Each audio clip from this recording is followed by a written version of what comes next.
Hello, everyone, and welcome to Coaching Ting Talk. I am Master Coach Hasmin from Life Coach Philippines, and this is Coaching for Frontliners. So, this coaching conversation is for all the individuals serving in the front line who are seeking to get out from chaos and looking for a path, okay, to end this turmoil. So my mission is to help you to get to that next level of living and to help all the frontline workers right now to cope up with stress and challenges, especially during this time of the pandemic. So this is Master Coach Jasmine, and our topic for today is all about three amazing coping strategies hacks. So I believe that every one of us will be able to benefit with our topic for today. So just limit it to three amazing coping strategies para mas madali po nating tandaan ano. So I encourage you right now to please do tag your friends right now and circulate this video to help us reach more individuals who might be in need of our topic for today. So thank you for joining me live today, and please do leave your digital footprints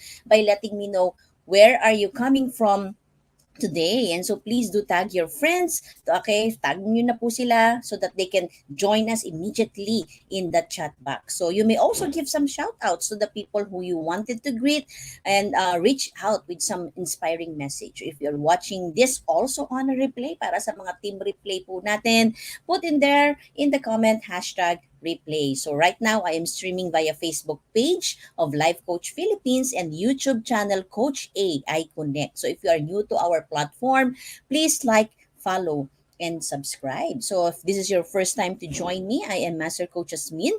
I am a certified CACC life coach, Master Builder Apprentice of Master Coach A. I am also a mental model collector. So wherein we study different mental models every fourth Saturday of the month. And I'm also one of the community managers in Coach A Upskills Blueprint, the paid membership group for all coaches affiliated in Life Coach Philippines. I am also one of the part of the Coach A Coaching Club, the premier club for coaches and entrepreneur. And by profession, I am a registered medical technologist, but um 10 years after working as a registered medical technologist, I've transferred into a different industry, but it's still in the healthcare. A marketing executive in a reputable diagnostic company. I am also a master coach, the first master coach in the program of Master Coach, a apprenticeship program 2 years ago. Okay, I am a certified life and mental health coach, public speaking scholar at six figure to six steps to six-figure speaking career training program of Master Coach A. And I am also a pastor's wife with two kids. And in by heart, I am an entrepreneur. I have a lot of things that I am doing, but by heart, I really am an entrepreneur. And I believe that coaching enables individuals to journey from brokenness to wholeness. So if this is something that you are interested to understand and know about or resonates with you, please get in touch with me and let's have a conversation. I am also the founder and creator of Life's Labyrinth Coaching Community. So if you are looking for a community, okay, that you wanted to end that chaos into your life, you wanted to start a new beginning, a different route this time, a different path this time. So join me. Join me. This is a free community in Life's Lab and Coaching Community wherein we make this time priority. Okay, ginagawa nating priority yung order into your life. And when I say about order, that is all about coming back or going back to your God's original design. So many times in our life, we are out of order, di ba? So why not? Probably you are in a season of your life right now that you wanted everything to be in order in your relationship, in your personal life, in your career, or in any phase, okay, ng buhay mo ngayon. So join me inside Life's Labyrinth Coaching Community. And also, I would like to invite you every Sunday at 4 p.m. for another segment here in Coaching Think Talk about God-centered living. 4 p.m. po yan every Sunday. And of course, every afternoon lunch date in another coach Facebook page, Decaf Coffee Republic Facebook page. Join us every 12 noon for Decaf Brewing Live. Ayan. So we talk about mental preparedness every Sunday. So do join us there and let's stay connected and let's continue to learn. And of course, there's other things that I do. I do life coaching 101s. So on Monday, I would like to invite you for another immersion class for immersion class, life coaching immersion class on Monday. So please stay tuned for the announcement, okay? And of course, we also do mental health talks in the organization. So if this is something that your company needs, your office needs, okay, connect with us at 0917 586 1661, and we would love to partner with you and conduct a series of mental health talks to your organization, because we believe that at this time each and every people needs to understand, needs to be aware about mental wellness. Okay, so get in touch with us at 0917 586 1661. So this afternoon, I would like to encourage you to share your hashtag Pack My Bag moment, and don't forget to put in there the hashtag coaching TikTok as well as a reference. Where did you get your aha moment? So Pack My Bag moment is anything, one lesson, kahit isang lesson lang yan, one phrase, one sentence that you will be learning from this afternoon's discussion, di ba? But I'm not limiting you to just one learning, pero at the very least, get one, di ba? And bless people with that learning by sharing it into your timeline and putting in their hashtag Pack My Bag moment and hashtag coaching TikTok. So is that a deal? Okay, so get one learning for this afternoon and share it into your timeline. So let's give some shout out to all the frontline workers right now, di ba? So not all superheroes, they wear capes, but they wear masks. And the major villain ng ating mga modern day heroes, ng ating mga frontliners, ay wala pong iba kung hindi si COVID-19. And let's just continue to pray that eventually the COVID-19 will soon, very, very, very soon, will be eradicated and it will no longer mutate, right? So to honor all the frontline workers, so we are giving them a special segment here in Coaching TikTok, and that is every Saturday at 2 p.m. So if you know someone na frontline workers right now, type their name in the chat box and give them some just shout out and thank you, right? So every day they put their own safety aside and well-being, especially nung kasagsagan, di ba, ng pandemic, di ba? They put their well-being aside and they provide life-saving support and protection to the most people in need. So if you find value today in what we are going to talk about, the 3 amazing coping strategies hack, please type up a name in the chat box wherein a person will benefit this. Or you can also share this into your timeline as well, so that a lot of people will benefit from what we are going to learn today. And let's talk about coping strategies, 'di ba? Marami pong nangyayari sa buhay po natin sometimes, 'di ba, that we need to cope up with. There are a lot of challenges. That's part of life already, 'di ba? Challenges, kasama po 'yan. Mga roadblocks, kasama talaga siya, 'di ba? Either personally, internally, or externally, and in your work, 'di ba? Kasama na po yung mga challenges na 'yan, right? But peace is not the absence of conflicts, but the ability to cope with it, right? So we may really desire peace, 'di ba? Pero sabi nga hindi siya yung absence ng conflict. There will always be challenges along the way in our life, 'di ba?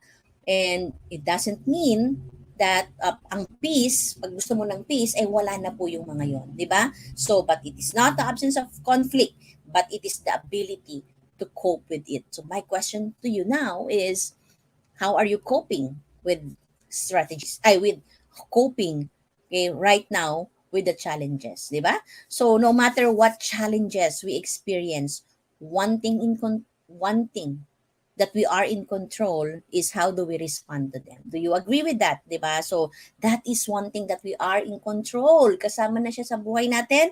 But the good news is how we respond is something that we are in control. So some coping strategies are negative, di ba? So some coping strategies are even destructive. So while others can cope up positively and with life affirming.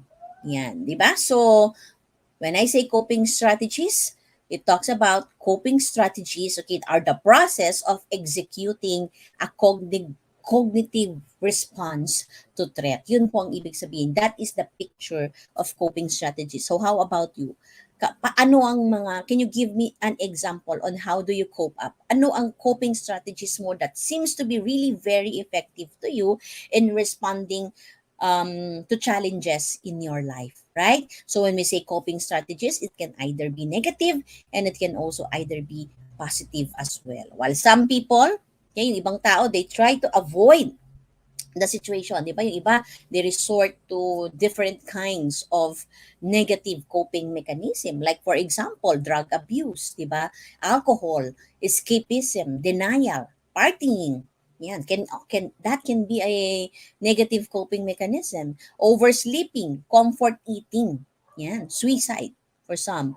Bottling up emotions, taking it out on others, withdrawal, isolating yourself, self-mutilation, destructive behavior. So these are the negative coping mechanism that people try to do, 'di ba? So coping strategies can either be negative or positive because that is it shows how you respond to challenges. And you know what? Kung may good news, ang good news na you are the one who is control, okay? You can choose how you respond to it. The bad news naman is choosing the wrong coping strategy will have an enormous consequence into your life. So we must choose wisely. How do we want to cope? Do we want to cope positively or do we want to cope negatively? So they can be the difference between giving up on your dreams and fighting harder for your dreams. Is it making your marriage stronger or fall apart or choosing to work out your marriage? Or is it closing your business, di ba? Instead of doing everything in order for your business to thrive. So how about you? What is your challenge right now and how are you coping with it? What strategies are you creating right now in order to cope with the challenges? So what do we mean by coping? Sabi po ng famous, okay, stress and coping researcher Richard Lazarus, sabi niya dito, coping refers to the cognitive and behavioral efforts to manage. Okay, when you say manage, master, reduce, or tolerate, okay, a troubled person, environment, relationship. So yan po ang definition po niya. Okay? So in other words, coping is all about how you deal with difficult or stressful situations. So as I said earlier, it is you who will choose how you will respond to this difficult or stressful situation. So here are the 3 most common coping strategies. Ito po yung amazing coping strategies hacks that you must master, 'di ba? Kailangan meron ka nitong mga ganitong strategies so that you know how to cope up with whenever there are challenges, whenever there's stressful situation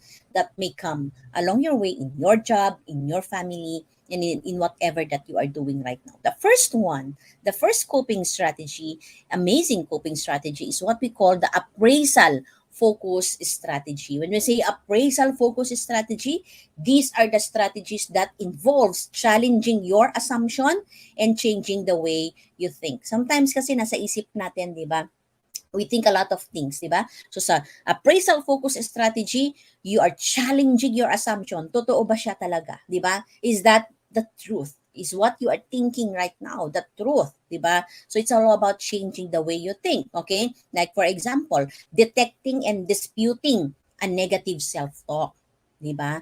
Appraisal focus strategy. Pag naramdaman mo, naririnig mo na naman yung sarili mo na nagne-negative self-talk ka, okay? You must be aware of that. Rational thinking. Yan. So, kailangan maging rational yung ating pong thinking. Di ba?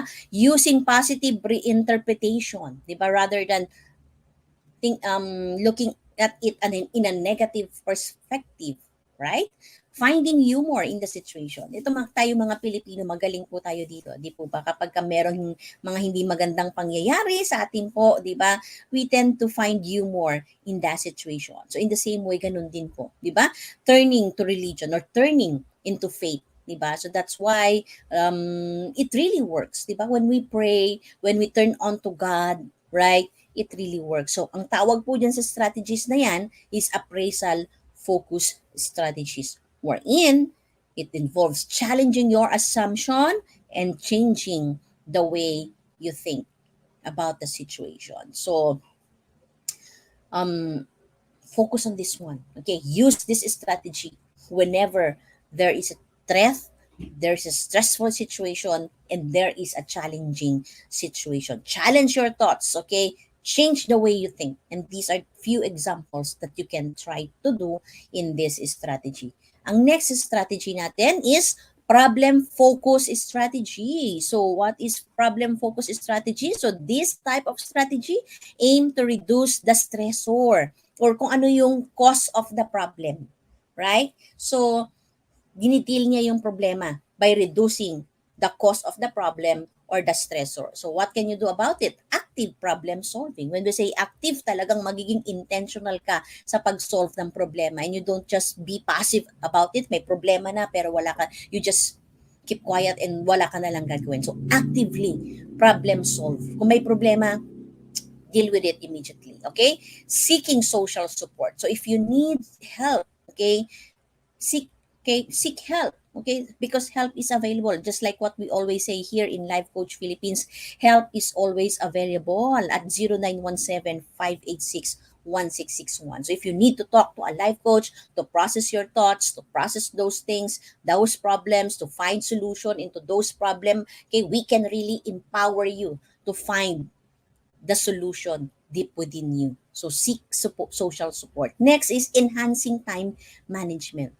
You know, when you use this strategy, kailangan mo ng time management. Kailangan enhance time management because time is essential in addressing the issues and concerns, okay, the challenges that you are facing. So walang oras dapat na masayang, di ba?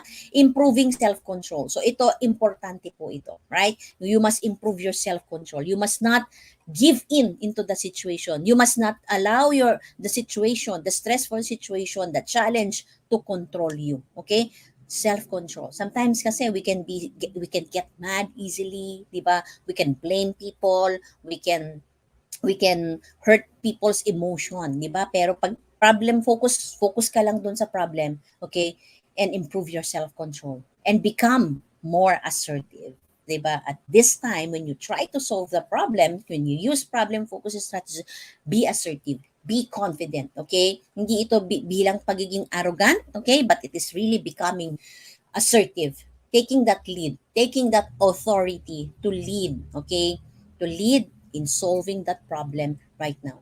What is it that you need to problem focus, that you need to use this strategy in your work right now, in your family, in your situation right now? You can use problem focus strategy. And next strategy is emotion focus strategy, wherein this are the strategies that aim to reduce your emotional response or reaction. Ayan. So, importante kasi na ma-reduce natin yung emotional response natin. Because often, when we respond emotionally, of course, makakasakit talaga tayo. Tama po ba? So what can we do here in this strategy? Releasing pent-up emotion. So it's time to let go. Okay? Let go of that negative emotion that is not serving you, di ba? In coping up with your challenges. What else? Distracting oneself, di ba? So we tend, okay, whenever we feel those challenges and whenever we feel that emotion, di ba? Minsan nakakripple po tayo nito, di ba? So the best thing that you can do is distract yourself, di ba? Use some relaxing techniques, yan, mga prayer and meditation. Di ba? So, do things that would distract you so that your focus will not be on your emotion. Managing hostile feeling and forgiving others. Ito rin po siya, di ba? That is one of the effective strategies that you can use also in emotion when you use emotion focus strategy. Forgiveness. Forgive other people and don't forget to forgive yourself. Manage your hostile feeling, di ba? Minsan galit tayo sa mundo galit tayo sa sarili natin, but you need to forgive yourself and other people as well. Next exercise, ito mabisang distracting it po ito. Di ba? Pag-distract ng sarili natin.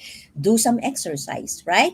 Meditate. Meditate on the Word of God because yung negative thought mo, when you read the Word of God, you will feel positive about it. You will read the promises of God, di ba? And when God says, when He made a promise, He make it happen, right? So replace it. It is about replacing your negative thought with a positive one. Using systematic relaxation procedure like yung mga breathing techniques na yan, 'di ba? So breathe in, breathe out, 'di ba? Count 1 to 20, breathe in, breathe out and just relax, right? So these are some of the activities that you can do in using the emotion focus strategy. So remember, okay, these three amazing coping strategies, okay, appraisal focus strategies, problem focus strategies, and emotion focus strategies. So in coping with the challenges in life that we experience, we must be knowledgeable on it, okay, so that we will not end up defeated, para hindi tayo talunan, di ba? Because you can respond positively about it if you use these three amazing strategies natin, di ba? Coping strategies can be positive or negative. So it's up to you to choose how do you respond to it. People who choose to positive ways of coping are far more likely to develop confidence and courage. They show up resilient and able to adapt well when confronted with challenges, adversity, trauma, and stress. So how do you choose to respond now into your challenges, into your adversity, into your trauma, into your stress, into your life right now? Take that power, okay? Take that power to choose the positive, okay, coping strategies. Use the three strategies that I have shared with you. So what is your main coping style right now? So think about it. I want you to give some time to this slide right now. Ano ba ang main coping strategies mo? So whenever maybe you are not you are not being challenged right now, pero try to go back, okay, a little bit, few months ago. What was your main coping style? Think about the challenges that you have experienced in the past and list some of them, di ba? So, gusto natin here today, I would like to leave you with this one that I want you to really be able to cope up with your challenges in life, in your adversity in life positively. So, tignan mo, how how are you coping in the past? Think about the challenges that you have experiences and list some of them. Okay, it can be three or more challenges, okay? List it down in your note. And on the side of those challenges, how do you cope? Okay, lista mo doon paano ka nag-cope up sa mga challenges na yun. Na broken heart ka, nung nag-break kayo ng boyfriend mo o girlfriend mo, how did you cope up with that? Okay, write it down. And then, what have changed? Okay? What have changed? Ano yung nabago ngayon? 'Di ba? May nagbago ba noon at with how you are coping right now? And which coping strategies do you think are positive and which ones are negative? So in your list right now that you are making, alin dyan, okay? So sa what have changed, yung how do you cope pala, is how do you cope, may nagbago ba? Okay? So, list it down. And then, identify which in that list, which of that are positive and alin dyan ang negative. So, come into an awareness of how you are coping right now with your challenges. And if you find out the positive, then keep it. Keep it. I-maintain mo siya. Sustain, gamitin mo siya or improve mo pa well using the three coping strategies that I have shared with you. And for the negative coping, this could be the time that you need to let it go and replace it with a new one, right? So, this is something that I wanted to leave you today, this afternoon. So, try to answer this one so that you, by 2022, ilang araw na lang yun, di ba? You will be able to succeed, di ba? Magiging champion ka on 2022 in dealing with the challenges into your life. And you may also help other people, di ba? Kapag ka nagawa mo ito. So, we have two strategies for coping, and the way of avoidance or the way of attention. So, It's either you avoid it or you focus on it. You are not empty-handed right now. You have the three amazing coping strategies that you can start using in order for you to overcome all those challenges, right? So remember, action changes thing. So act now. So if you need a conversation about this one, if you need help and support and processing of the questions that I have given to you earlier, then let's have a conversation. Connect with me, okay, at 0918-944-7841 or message me in my messenger and let's schedule that conversation, right? So a life coach can help you by motivating you, di ba, to really set that goals and achieve that goals into your life. We can help you to strategize. Kagaya ngayon, I've shared to you three coping strategies. So what if we work on the closely together, 'di ba? So mas maraming strategies, the more that you will be able to achieve your goal. And of course, when you work with a life coach, they hold you accountable, right? You have a partner, 'di ba, in achieving those goals. So meron kang kasama sa journey mo. So also, if you are interested about achieving inner peace, okay, when was the last time your mind felt at ease? So I'm inviting you to join me on a workshop on 8-step system to jumpstart in achieving inner peace. So connect with me at 0918-944-7841 if you feel that this is something that you need in this season of your life. So remember, because you care, we also care for you. So here in Life Coach Philippines, we had Medco Lab Coaching Community by Life Coach Philippines. This is your medical conduit to holistic wellness. So this is for you, okay? This is a community for you, free community for you, wherein we talk about holistic wellness. So physical, mental, emotional, social, and your spiritual health. So join now. Just follow, like it, and answer the membership question. This is for free, and you have a community here in Life Coach Philippines. And of course, I would like to invite you to join us in the Bill Learning Society. So this was last month's topic. Okay, si Jeff Bezos, grabe itong klase na to. We have really learned a lot and exciting coming this December. Okay, the third week of December, we have a new topic. Watch out for that details. Okay, so if you are not yet a B Learning e-card and you are still missing the perks that we are enjoying today, now is the best time for you to take action. So connect with Coach Rosel at 0917-586-1661 and enjoy the three perks. Number one, you get a 5% food and beverage discount at Decaf Coffee Republic. You get to attend a free mental model masterclass kagaya nito, di ba? With Master Coach A every fourth of the month. But this December, we're going to do it on the third Saturday of the month. Watch out um, for the announcement, okay? And then, of course, you get a 90 minutes coaching session with senior coaches here in Life Coach Philippines. All this you get if you have the Be Learning e-card. And the best part is you become part of the history in the passion project of Master Coach A. Join the movement and let's make change possible. So let's start building homes for a mentally fit generation. So the proceeds of the Be Learning e-card goes to this one, goes to building homes for a mentally fit environment. So thank you for joining me once again this afternoon. So next time, see you again.